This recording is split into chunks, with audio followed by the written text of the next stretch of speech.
ईश्वर के दर्शन।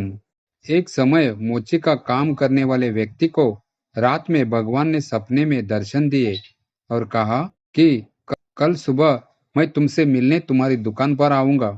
मोची की दुकान काफी छोटी थी और उसकी आमदनी भी काफी सीमित थी। इसके बावजूद वो अपनी जिंदगी से खुश रहता था। मोची ने सुबह उठते ही तैयारी शुरू कर दी। भगवान को चाय पिलाने के लिए दूध, चाय पत्ती और नाश्ते के लिए मिठाई ले आया। दुकान को साफ कर वह भगवान का इंतजार करने लगा। उस दिन सुबह से काफी बारिश हो रही थी। थोड़ी देर में उसने देखा कि एक सफाई करने वाली बारिश के पानी में भीगकर टुटती रही है।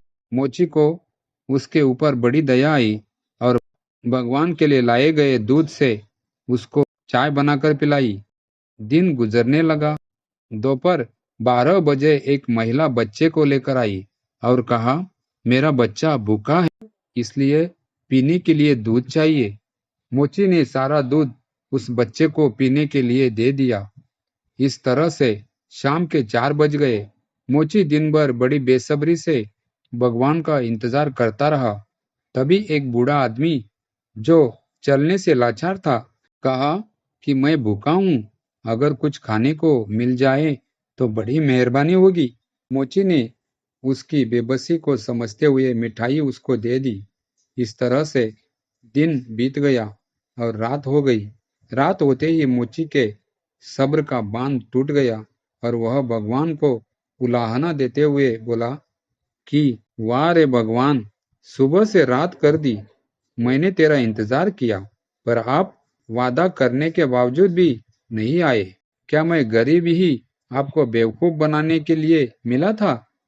तभी आकाशवाणी हुई और भगवान ने कहा कि मैं आज तेरे पास एक बार नहीं 3 बार आया और तीनों बार तेरी सेवाओं से बहुत खुश हूँ और तू मेरी परीक्षा में भी पास हुआ है, क्योंकि तेरे मन में परोपकार और त्याग का भाव सामान्य मानव की समस्याओं से परे है। मोची यह सुनकर चौंक गया। उसने कहा, हे भगवान, तो आप वह सभी थे जो दिन भर मुझसे मिले थे? भगवान ने उत्तर दिया, हाँ मुझी, मैं ही वह सफाई करने वाली महिला था, मैं ही वह माँ और बच्चा था और मैं ही वह बूढ़ा व्यक्ति था। तूने मेरी उपस्थिति का अनुभव नहीं किया, लेकिन तेरी अच्छाई ने मेरी आत्मा को स्पर्श किया। मोची ने सिर झुका लिया। उसकी आंखों में आंसू थे।